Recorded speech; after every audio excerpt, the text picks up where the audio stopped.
श्रोते हो नमस्कार. श्रोते हो, प्रसिद्ध वन्यजीव छायाचित्रकार हिरेन खत्री यांच्याशी आपण बातचीत करत आहोत. आत्तापर्यंत आपण त्यांच्याकडून जंगलातील वॉर्निंग सिग्नल्स, रात्रीच्या वेळेची फोटोग्राफी, पाणवठ्याजवळची फोटोग्राफी या विविध विषयांवर त्यांच्याकडनं माहिती जाणून घेतली. हिरेन, आज आम्हाला एका विशेष आणि महत्त्वाच्या अशा प्रश्नावर तुमच्याकडनं माहिती जाणून घ्यायची. वाईल्ड लाईफ फोटोग्राफी हे निसर्गाच्या संवर्धनामध्ये काही भूमिका बजावू शकतं का? वाईल्ड लाईफ फोटोग्राफी हे एक प्रभावी माध्यम होऊ शकतं का? मला असं वाटतं की सगळ्यात प्रभावी माध्यम जर काही असू शकतं कॉन्झर्वेशनमध्ये तर ते फोटोग्राफीच आहे. कारण की थोडं अशा पद्धतीने बघूयात या गोष्टीला. ज्यावेळेस तुमच्या मनात काय आहे ते लिहित असतात आणि ज्यावेळेस ती गोष्ट मी वाचत असेन ते मी काय व्हिज्युअलाइज करतोय त्या पद्धतीने मला ती गोष्ट समजेल.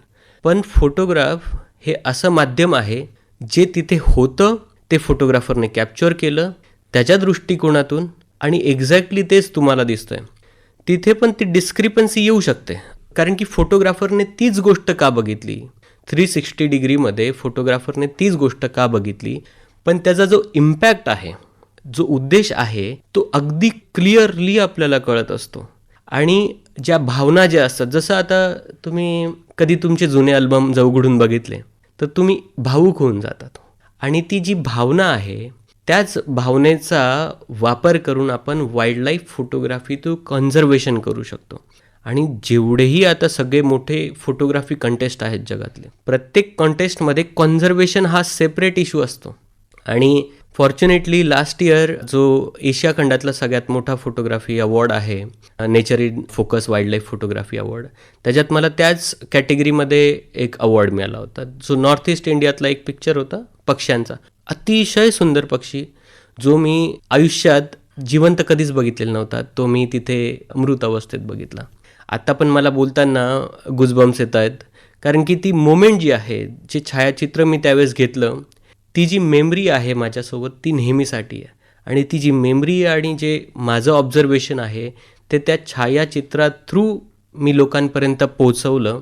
तर अशा पद्धतीने फक्त हा फोटोग्राफ नाही, आता जवळपास मागच्या 70-80 वर्षात ज्यावेळेस टायगर्स किंवा लेपर्ड्सची खूप मोठ्या प्रमाणावर हंटिंग होत होती, त्यावेळेस जर पिक्चर्स बघितले आता तुम्ही तर इमोशनल होऊन जातो आपण. अरे 7-8 टायगर्स डेड आहेत, त्याच्यावर एक इंग्रज अधिकारी उभा आहे रायफल घेऊन.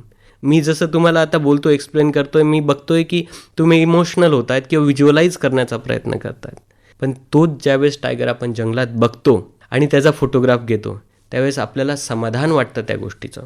आणि इमेज जी आहे ती एक कन्व्हे करत असते, म्हणजे एक भावना जी आहे ती नेहमी दाखवत असते. त्यामुळेच आपण आपल्या स्वतःच्या लग्नावर किंवा आपल्या मुलीच्या वाढदिवसावर हजारो लाखो रुपये खर्च करून फोटोग्राफरला बोलवत असतो.